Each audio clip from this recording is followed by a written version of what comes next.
We're going to begin with genuinely a litany of failures.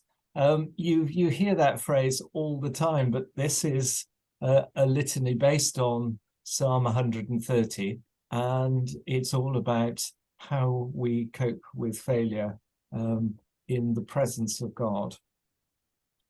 So, Bill, would you read the bold print if I do the light print? Okay. And there's a little piece you can read there at the bottom, but it doesn't need to be read aloud. And then Jenny, would you read no, actually, Christine, would you read the passage from Jonah? Could you make it a bit bigger, Father? I'm a bit. Oh, I'm sure I can. I'm sure. Thank you. Sorry. No, I have downloaded your words in Word and blown them up, and I've had it easier very to good. look at it that way. Very good. Is that big enough for you? Sorry, Father. Yes, thank you. Right, okay. And Jenny, if you would read, there's a prayer at the end. If you would read that would be very good. Fantastic. I'm very glad, Bill, that you've read the introduction. It's nice and light, and I think really introduces Emma Reinson very well indeed. Yeah, she writes well. She's Bishop of Carlisle, is she? No, she's Bishop of Kensington. Oh. Well, she talked as if she was up north. She lives in a house in the grounds of Lambeth Palace. Oh. So, right. I mean, she may have been translated from one place to the other, but I don't know which way it would go if she had been. Anyway, let's read Psalm 130. Out of the depths I cry to you, O Lord. Lord, hear my voice. Let your ears be attentive to my voice in supplication. If you, O Lord, mark iniquities, Lord, who can stand? But with you is forgiveness, that you may be revered. Trust in the Lord. My soul trusts in his word. Thank you. My soul waits for the Lord. More than sentinels wait for the dawn. More than sentinels wait for the dawn. Let Israel wait for the Lord. For with the Lord is kindness, and with him is plenteous redemption. And he will redeem Israel from all their iniquities.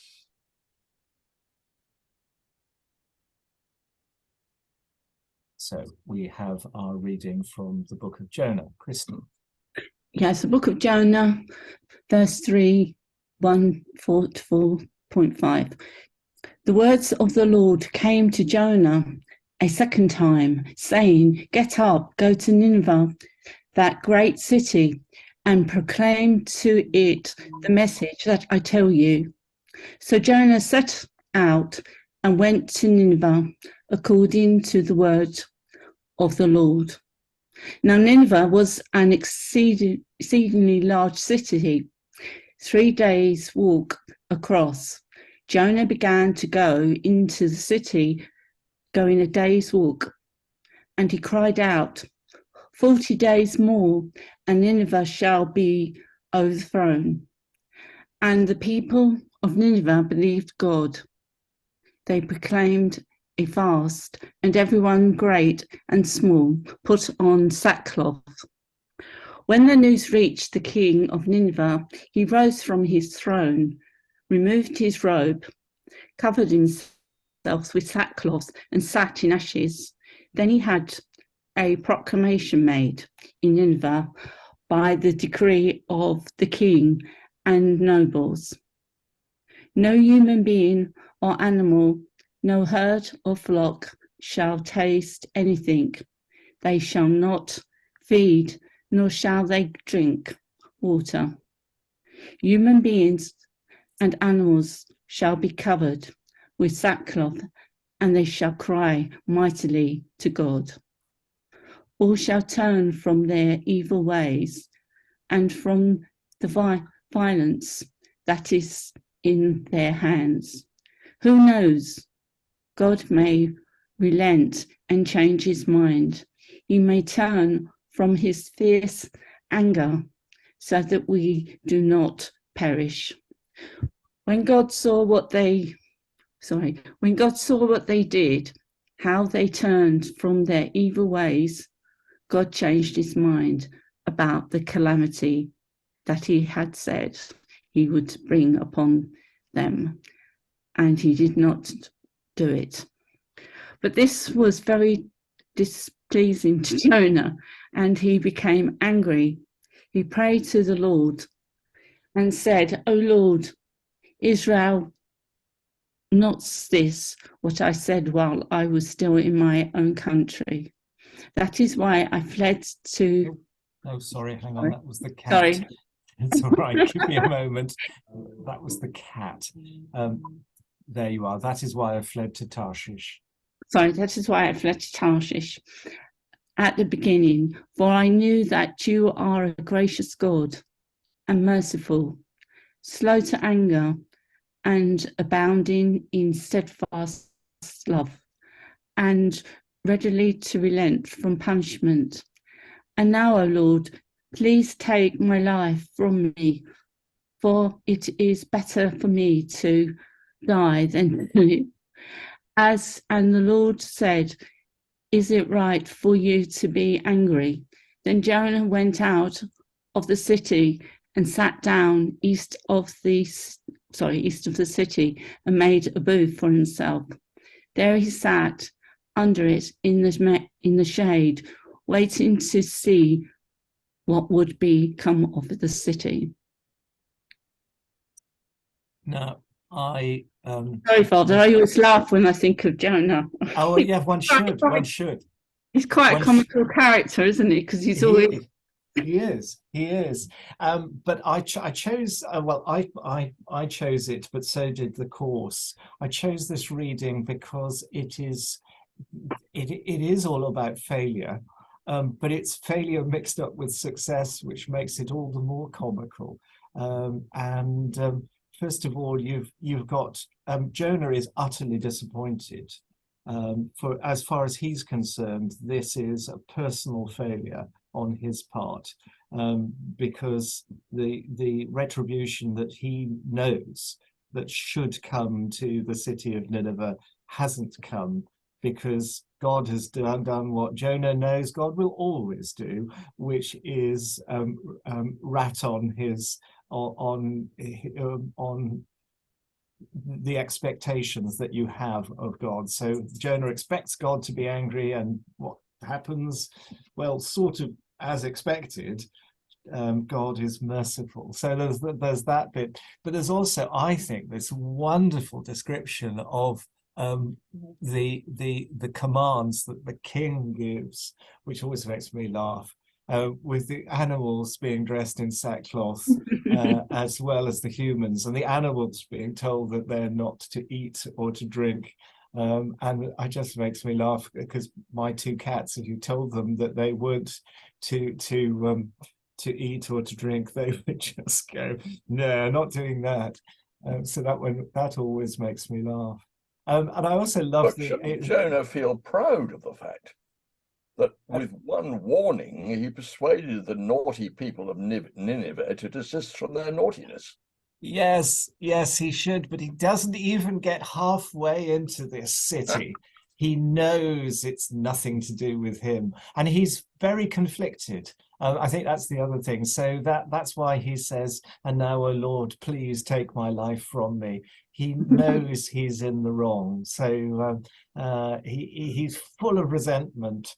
He really is full of resentment, and he knows there's a niggling bit of him that's a bit like the worm that gets into the gourd plant and kills it. There's a little bit of that worm inside him that's telling him that he shouldn't be feeling the way he is.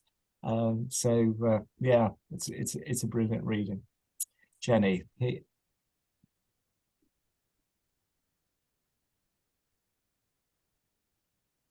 Jenny, are you on mute? Mute, sorry. Right. Prayer for the week.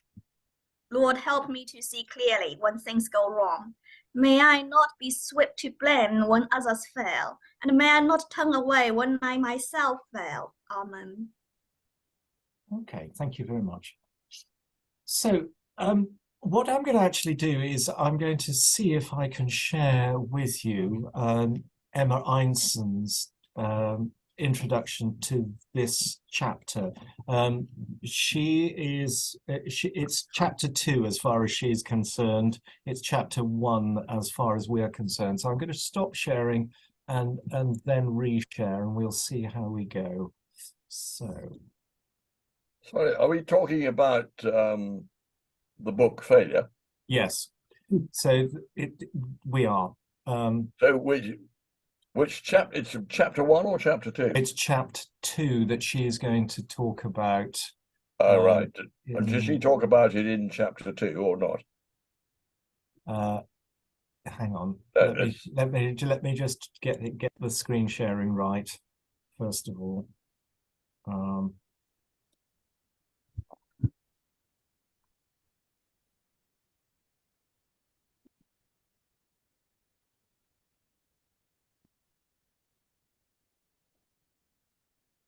Screen sharing.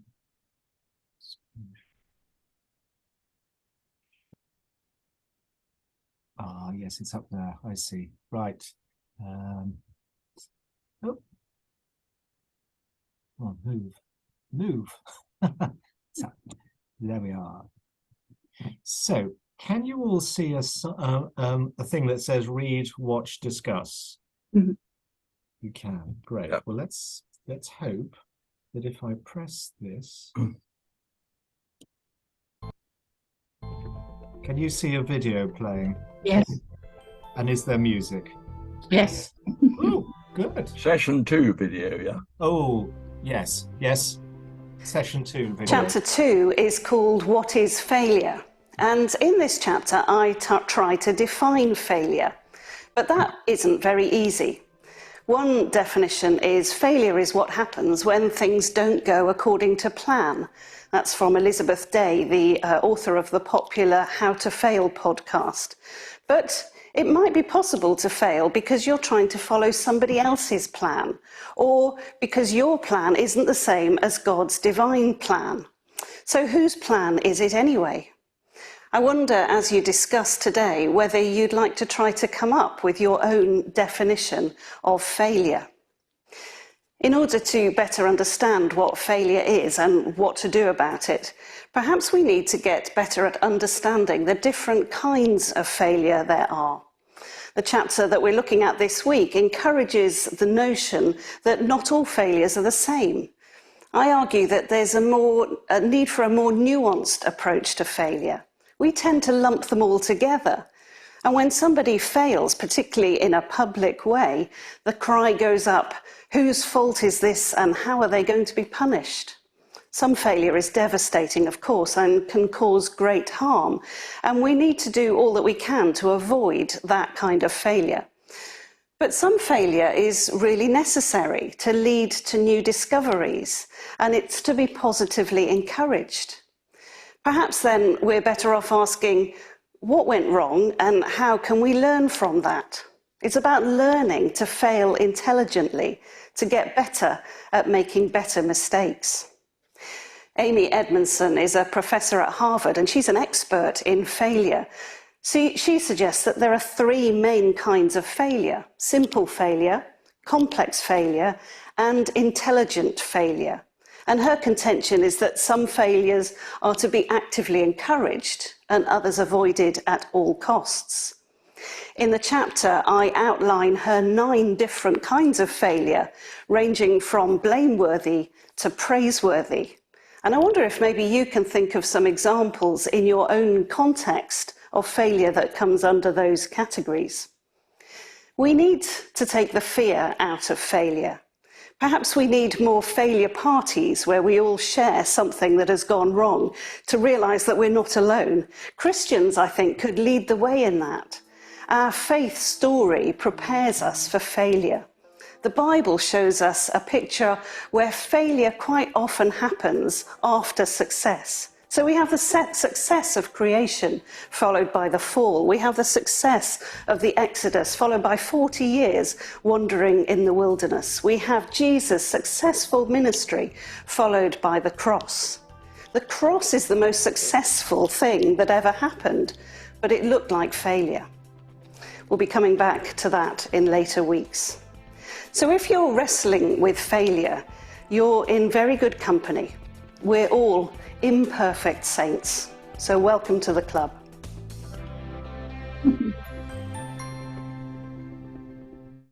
Okay, did we all get that? Yep, okay, good. Well, that works, that's good.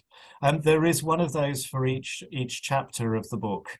But as I said, Bill, the little book that I gave you on Sunday is 1 week behind that. So, and we are sort of 1 week behind as well. So it's that we're just catching up. I'm going to share again.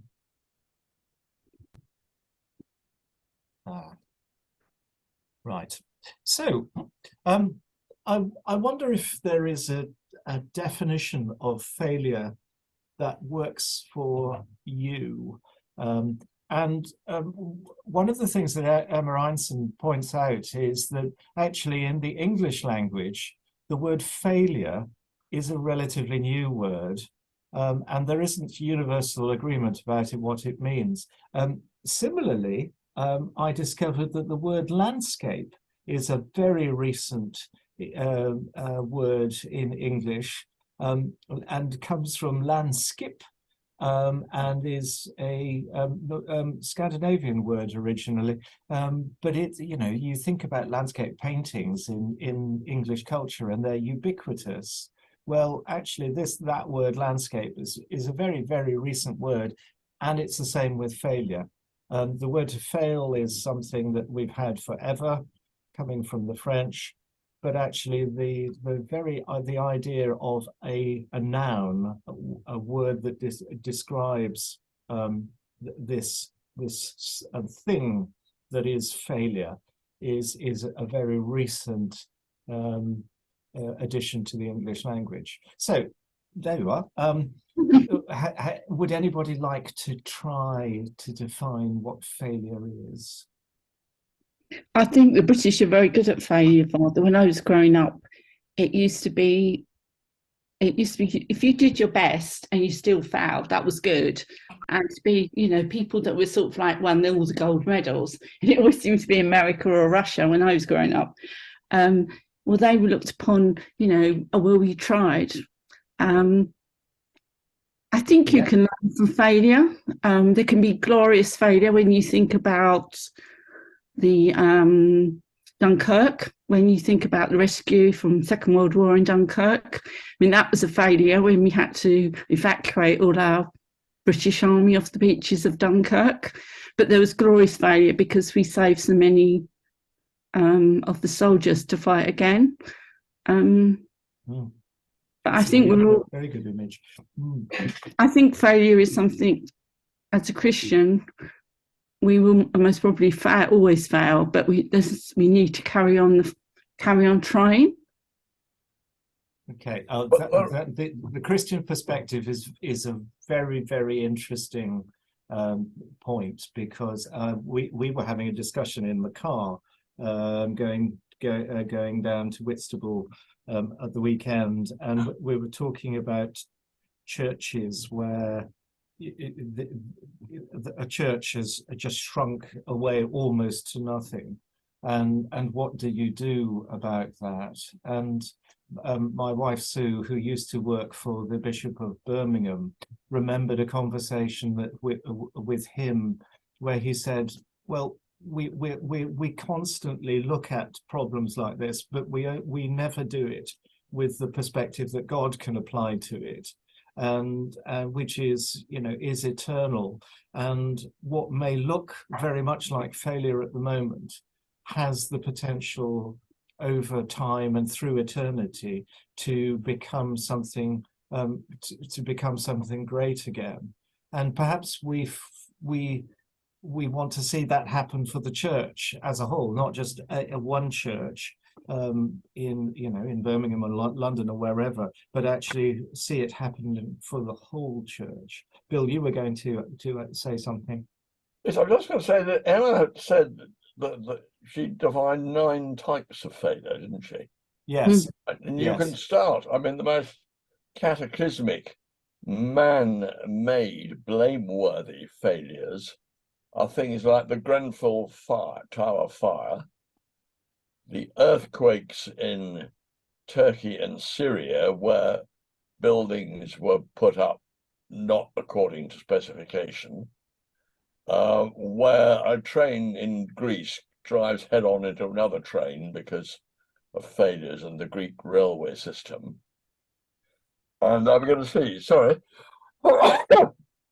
and you can list any number of failures like that. That's the sort of extreme end of failure, isn't it? Yep. It is. But you can then go right down the other way. You can talk about failure to develop a relationship. You can talk about I've got to sneeze here. Failure to achieve all you set out to do in a day and things like that. Mm-hmm. Yes. Bless you. Yes, bless you. Anybody else? Anybody else want to have a go at this?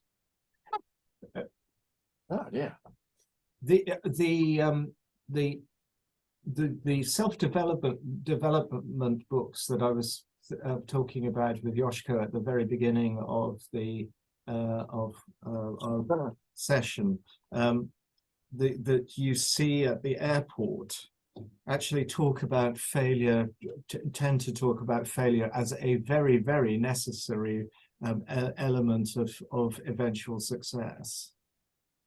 Now, that's a sort of mantra. And I think Emma Einstein is actually very wary of that particular mantra as well, because, of course, if you get to the point where there isn't eventual success, there's a great deal of that blame then aimed at the person who has failed so dramatically. Think about DeLorean and his inability to build cars in Northern Ireland in the 1970s. That was a real case in point. He was given ever so many resources to do so and just failed to do it effectively, and was publicly blamed and shamed. Yes, okay. So thank you both. That's great. What about this thought about the difference between the word failure and other words that speak of going wrong? And I've listed some of them there, but you might think of other ones. And again, like what Bishop Einstein was saying about there being a whole spectrum of what failure means, there is a whole spectrum of words that get used for things that go wrong. And some of them have very, very heavy moral overtones.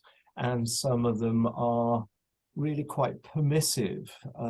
It was a gaffe, it was a mistake, it was an act of God.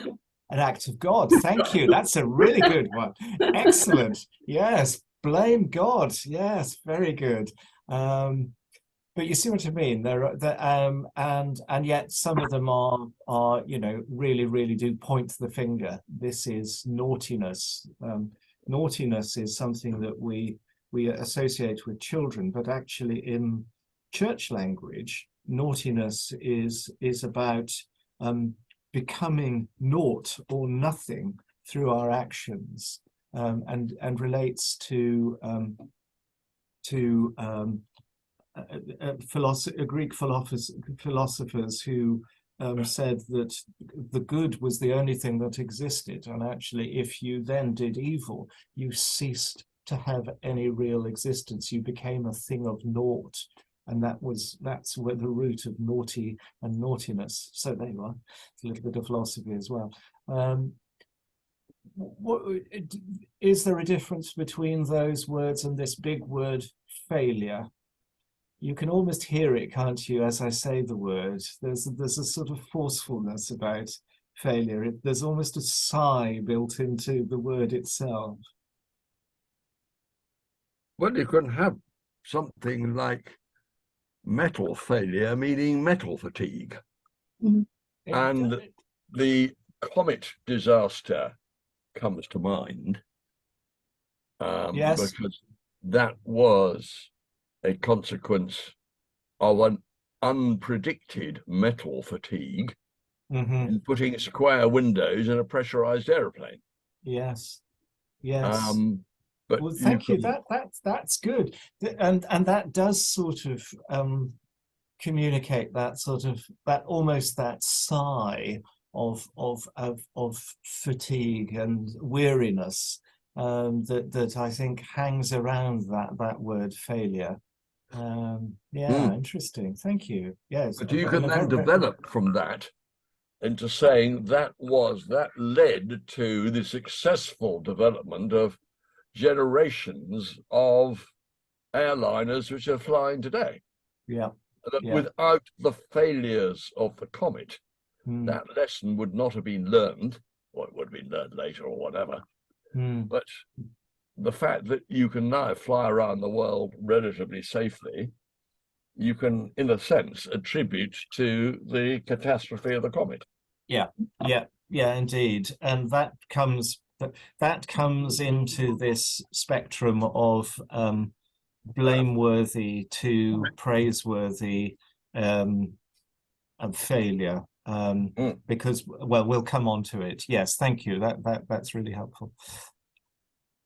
That final question: what failures do you find in yourself or in other people funny or endearing or pardonable, and what failures do you find offensive and dangerous?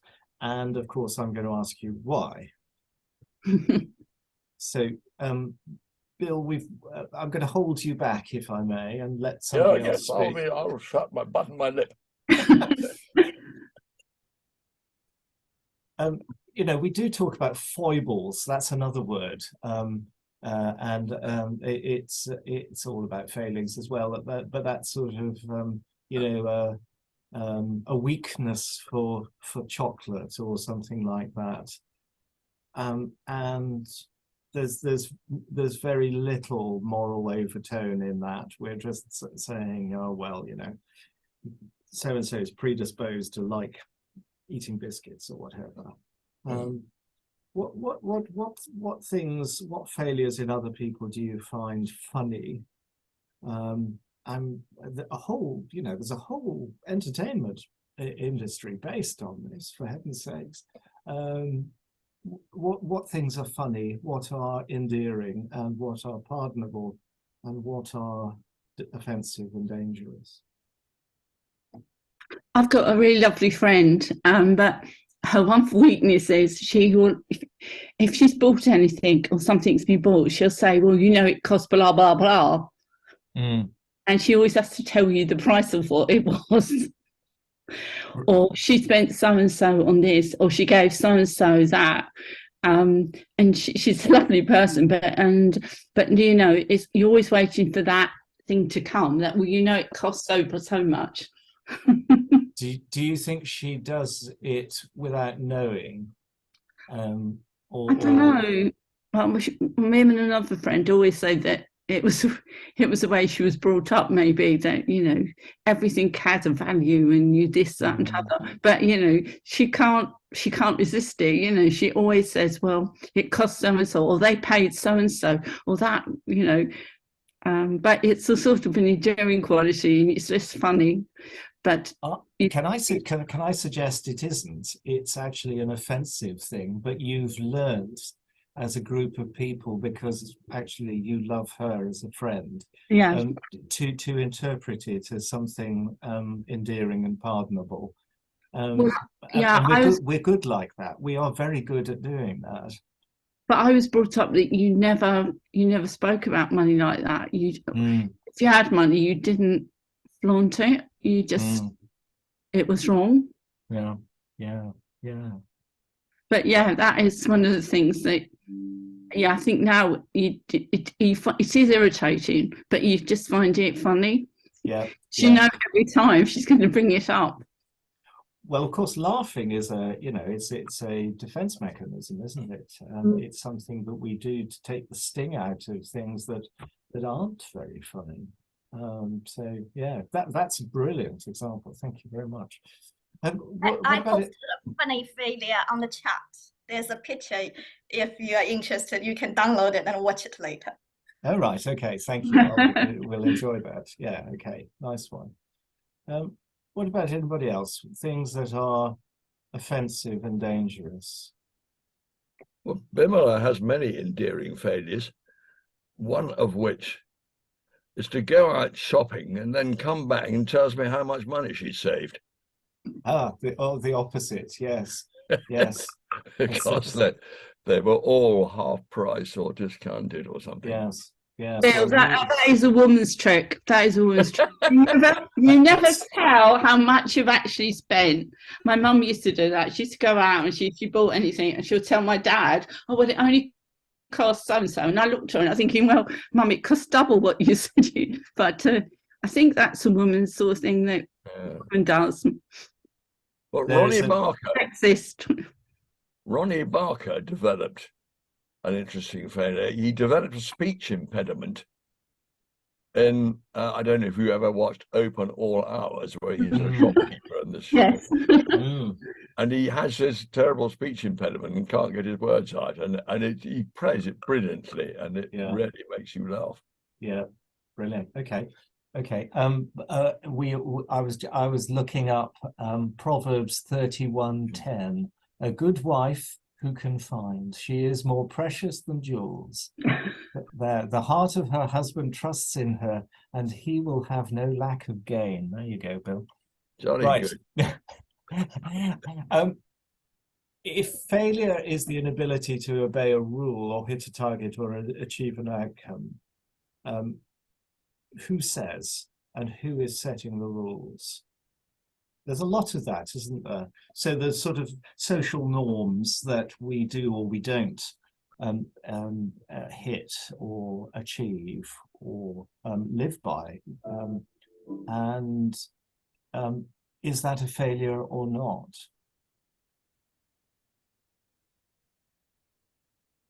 Well, there might be something wrong with the rules. Yes. And there might be something wrong with the person who's setting the rules or the clique that sets the rules. Groupthink and 1984 spring to mind. So yes, indeed. Yep. So here's the reflection from the little booklet, not from the full book, but from the little booklet. Perhaps the worst thing is to be a failure. I agree with that. I think that is really hard. To wear it as a garment that can't be taken off, to have this label of being a failure at the heart of your identity feels so final, and I've added, and so universal. That's how many of us respond when things go wrong. We leap over the factual, I have failed, straight to the opinion, I am a failure. And people, of course, are much more nuanced than that. We are much more than one action or one thought or one sentence. We are a complicated muddle of doing well, doing badly, and being somewhere in the middle of the flux. Actually, somebody in the definitions of failure actually describes it as normal life, and it's just being in the middle of things, and that is not something that we should expect to recover from. It's simply that is how life is. But anyway, here we are. So take Peter for an example, and I'm going to get Yoshko. Could you read this to us, please?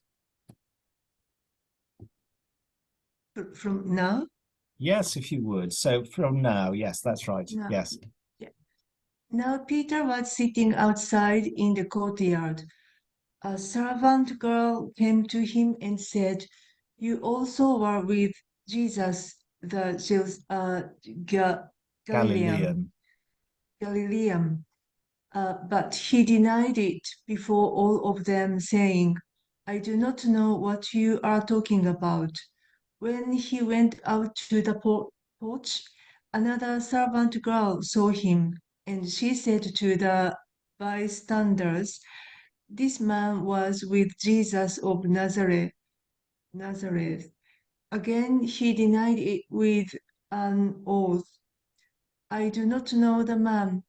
After a little while, the bystanders came up and said to Peter, "Suddenly, you are also one of them, for your accent betrays you." Then he began to curse, and he swore an oath, "I do not know the man." At that moment, the cock crowed. Then Peter remembered what Jesus had said, "Before the cock crows, you will deny me 3 times." And he went out and wept bitterly. Beautifully read, Yoshko. Well done. Did you understand? So it's the chicken, the cock-a-doodle-doo that happens at the beginning of the day, and Jesus was saying, before the new day begins, you will have denied that you know me at all, and that's what happened. Thank you. And I want to contrast it with, this is actually some of Peter's writings. This is from his second letter to the whole church. Peter didn't just write like St. Paul did to particular places, but he wrote in a very magisterial way to the whole of the church. And this is one of his, what are often called the Catholic epistles. Catholic just is the word for universal. So who's going to read this? I'm going to read this. "You are holding firmly to the truth you were given, but I am still going to remind you of these things. In fact, I should keep on reminding you till I leave this body. And our Lord Jesus Christ has told me that I will soon leave it behind.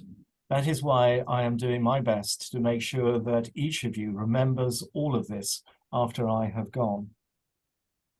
When we told you about the power and the return of the Lord Jesus Christ, we were not telling clever stories someone had made up, but with our own eyes we saw his true greatness. God, our great and wonderful Father, truly honored him by saying, 'This is my own dear Son, and I am well pleased with him.' We were there with Jesus on the holy mountain and heard this voice speak from heaven." So Peter fails on a huge scale, and he denies Jesus 3 times after totally denying that he would deny him. And yet the same Peter, cowardly, dishonest Peter, became one of the great pillars of the church. And if you see the symbol of St. Peter, it's crossed keys, because Jesus entrusts him with the security of the church. He says, "I give you the keys of the kingdom, and whatever you bind in heaven will be bound on, whatever you bind on earth will be bound in heaven, and whatever you loose on earth will be loosed in heaven." So he has that total authority to lead and control and secure the church. So was he a failure? Well, yes and no.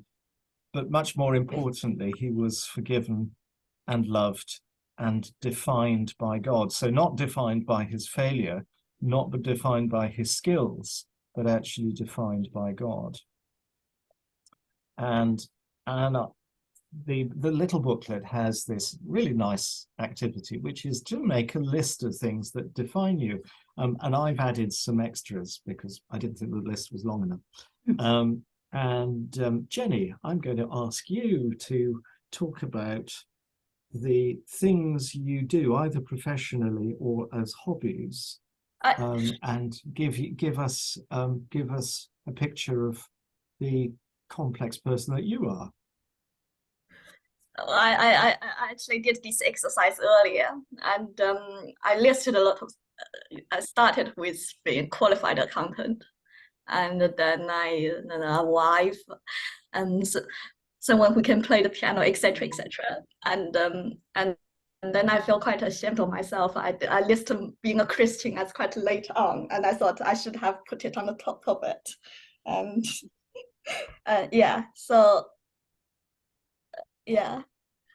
That's interesting. That's really interesting because of how you reacted to it. Yeah. I have to say I didn't even think of putting Christian down there, so I'm even more guilty than you are.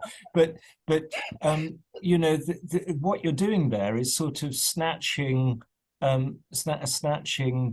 dishonor from the teeth of honor. You know, it's like people talk about having victories, you know, what's it, defeat snatched from the jaws of victory, and it sounds like you're doing the same.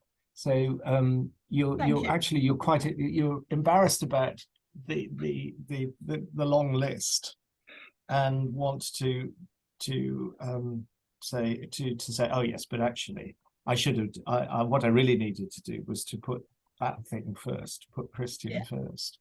And I think we all do that. I mean, you know, we all hide. I think it's a question, isn't it? They give people the idea what you want to say. Yes, and I don't think they expected you to put Christian, so I absolve you of that. So what else was on your list? What else was on your list?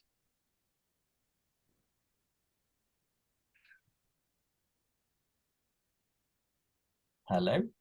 Oh, still me. Yes, still you. On my list. I'm not letting you off the hook. I'm a higher rate taxpayer. Right. Oh, that's interesting. Is that an achievement or a failure? No, I think it's good for the country. I've contributed to this country.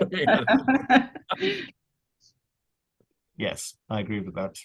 I have a book on my shelf that is called The Joy of Tax. And yes. Okay. What about anybody else? Would anybody else like to try this? Things that define you. Things that define me. I think being a Christian father does define you, because it sort of like everything you do should be sort of like faith driven. So how you treat people, how you act. I mean, when I was a child, I've always found forgiveness very difficult, because if someone did something awful to me, it took me ages to forgive them. So I always used to struggle with that part of the Christian faith. You're going to have to forgive me. I need to go and put the oven on. Talk among yourselves, if you will. Hang on. Have to be a bit careful when you talk among ourselves, because it will be recorded. Oh, God. Well, it is, that's right. We better ask him to turn the recording off before we do that. Now, what has Jenny sent us something? Yeah, you download it and you might be able to enlarge it. Right, all done. That comment about how we're brought up is interesting, I think, and Christine, I think you had a very, very strong Christian upbringing, and that's really good to have people like you who have that sort of quite strong, not forceful, but just strong and ever-present faith. I was talking the other day to a friend, and we were talking about when we were younger, if we didn't eat up our food, we were told, think of the starving children in Biafra. I sort of said, well, what's Biafra now? We couldn't work out what Biafra was, but when I was a child, I was always told, well, think of all the starving children in Biafra.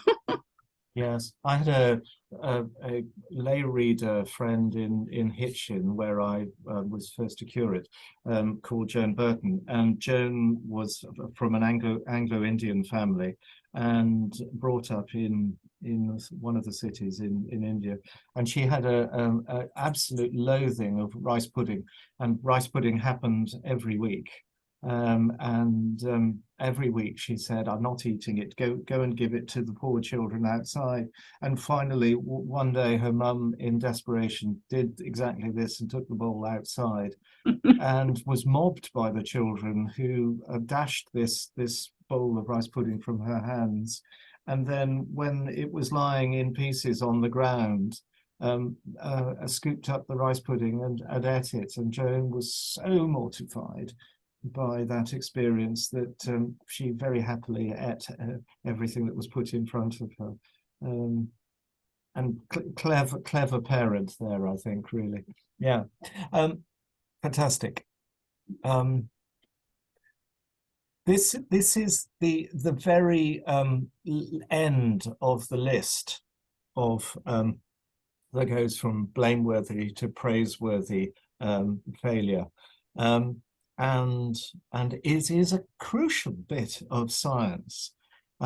It's not quite so dramatic as the failure of the Comet aeroplane that Bill was talking about.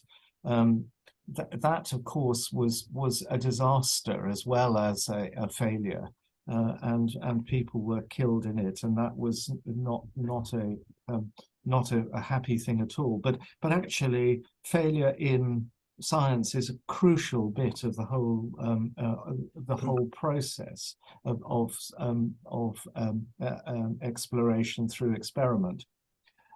So you will always get to the point where something fails, because that's the limit of what you can do.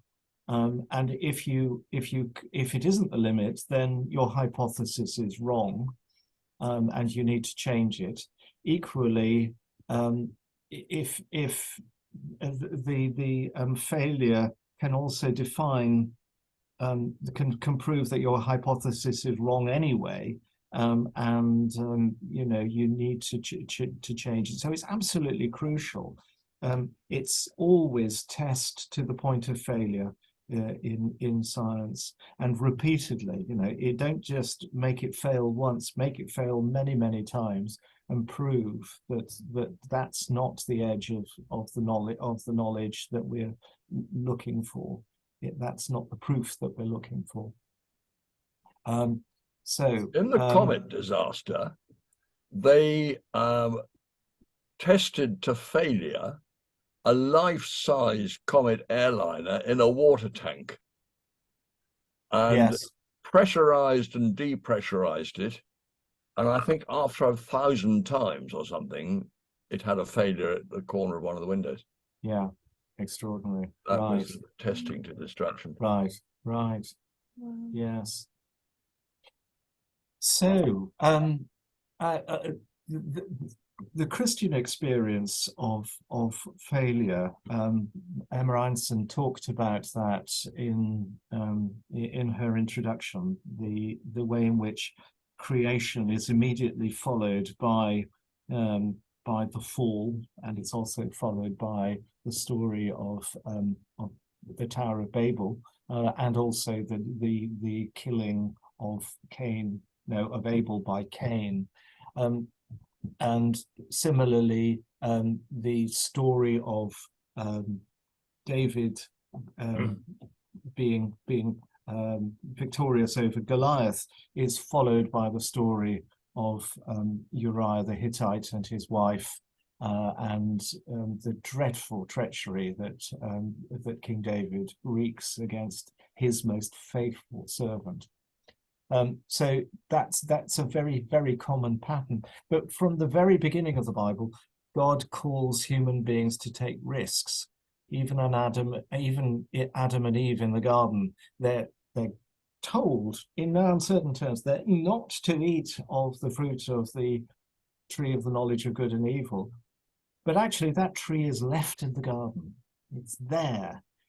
So there's already a risk there's a risk that they're going to take that. And the best illustration of all is the life of Abraham. And I'm not going to read it because it's actually quite long, but there is this very good reflection by Dennis Olson, which is in the notes that I've sent out, which makes the point that it isn't only Abraham who is taking a risk, so is his maker, his God and friend.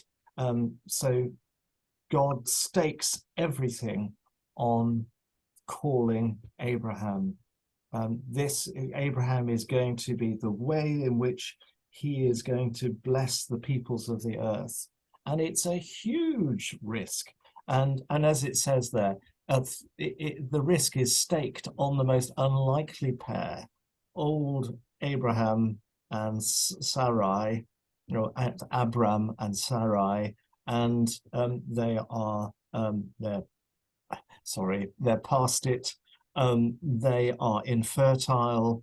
They're already very set in their ways, and they're quite tricksy people as well. And they are not the sort of people that you would trust with the future, but that is what God chooses to do. Anyway, have a look at that. It is fascinating. And here's the ultimate purpose. God promises to Abram and Sarai that in you all the families of the earth shall be blessed. And we now realize that this selection of one particular family and people out of all the nations of the earth does not entail God's abandonment of concern for other nations. Rather, God's selection of Abram is a new strategy to address the evil and violence of all humanity. So have a look at that. It is very interesting. So sometimes we have to take risks for the right reasons. Otherwise, we'll never move forward. We'll never learn new things or develop new relationships. Maybe we won't get it right first time, or even the first 100 times, but each time we will be a little closer. So Abraham takes big risks in leaving his homeland, and he makes plenty of mistakes as well. God doesn't expect us to be perfect on the journey. He just wants us to go with him. So, sometimes trying things that might fail is to be encouraged. That praiseworthy end of the spectrum of what failure means. And Emma Einstein has a chapter which really makes it very clear that trying something that might fail is a summary of the good news about Jesus Christ. The very beginning of Mark's Gospel says, the beginning of the good news of Jesus Christ. But it could equally begin with the beginning of the experiment. There is that real sense of unknownness at the beginning of Mark's Gospel. Is this going to work? God sends Jesus, but is it going to be enough? Is he going to be able to save the world through his teaching, his healing, his giving of himself, his death, his resurrection? With the perspective of time, we can say yes, absolutely. But everything is in jeopardy at that moment. And it has to be like that. It's really important, actually, that God doesn't take absolute control and treat us as if we were robots. We are human beings and we have free will. But actually, so does all of creation. All of creation has the rules of nature to run by, which belong to it and are very much part of the character of nature. And it would be wrong and ungodlike for God to take away to the control of creation, which he has given to creation, and it's part of the beauty of creation. So God is taking risks all of the time through the the pages of the Bible, but particularly in the New Testament. And you know, in a few weeks' time, we're going to be keeping Holy Week, and it genuinely, I think, has that sense of risk about it. We begin, yes, we know what's going to happen at the end of the story, that it is going to be Easter and Jesus will have risen from the dead. But if we enter into Holy Week in anything like the sort of genuine way we should, there should be a sense of, I'm not sure that this is going to work this time, or yeah, something like that. And on Good Friday at 3 o'clock, we leave the church, we lock the door, and we have that sense. I often have that sense of well, God is dead, and what will happen? What will happen next? Of course, we know that in 2-3 days' time, we will be celebrating the resurrection. But for that moment, we have to live with that jeopardy and feel the reality of it. And of course, in doing so, we're experiencing what the early church must have felt like on the first Good Friday and the first Holy Saturday and the first Easter day. So God invites us to join in something that's both joyous and dangerous, which could lead to annihilation, but leads through the obedience of Jesus to resurrection. And the whole of our church is actually telling that story. The Stations of the Cross, the big cross at the front, all of those features of our church are really telling us the story of God's risk, that God so loved the world that he gave his son Jesus for us, but it was a risk at a cost.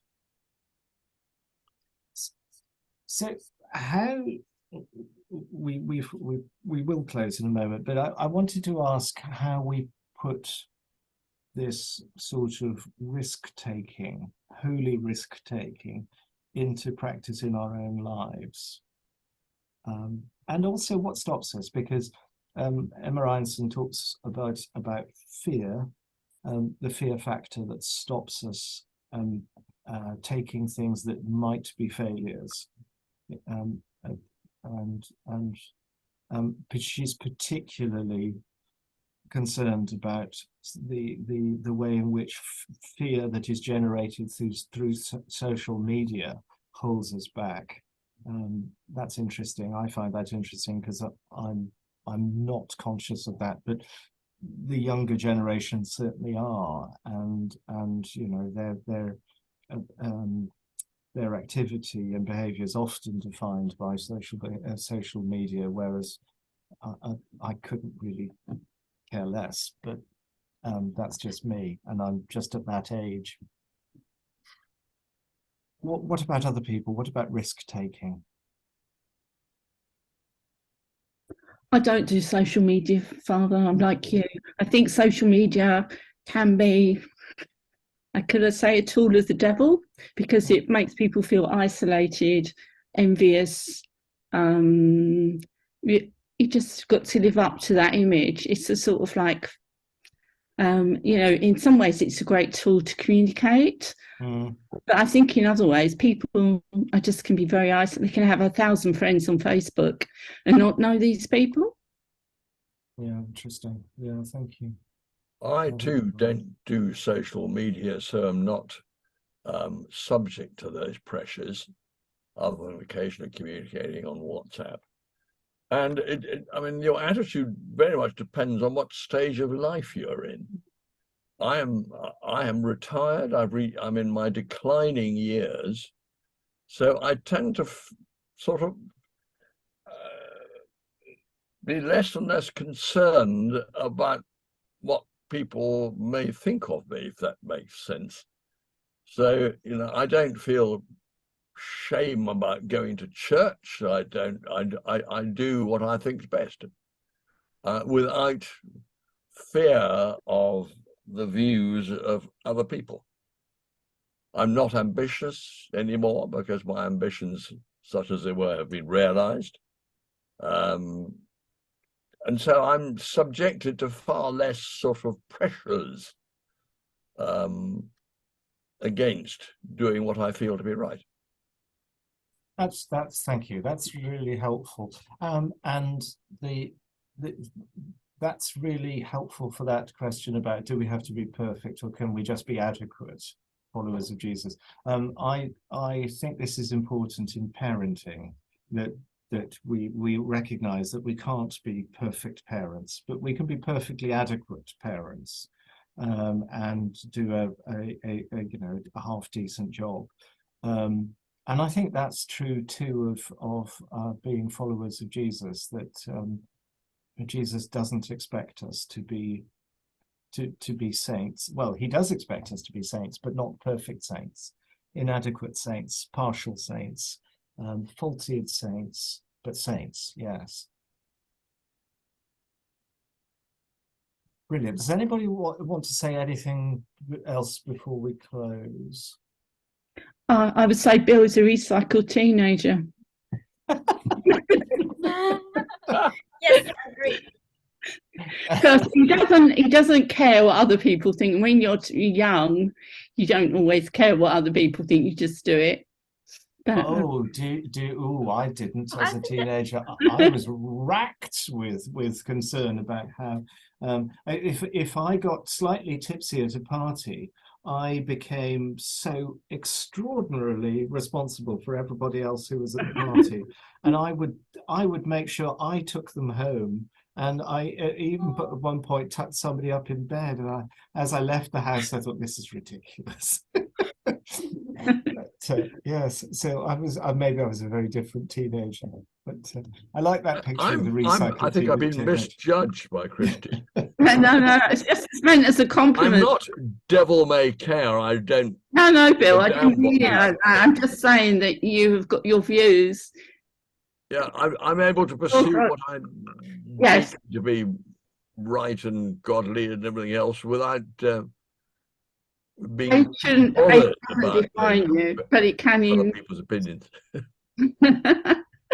I suppose the one thing that we all need, though, is an edge to that, don't we? Because that sounds very contented, and we all need a little edge of challenge as well, just to prick our bubble, I suppose, and to sharpen us as well. Yeah, I'm conscious of that. You probably need less challenge when you're very old. Yes. Okay. Yes. Interesting.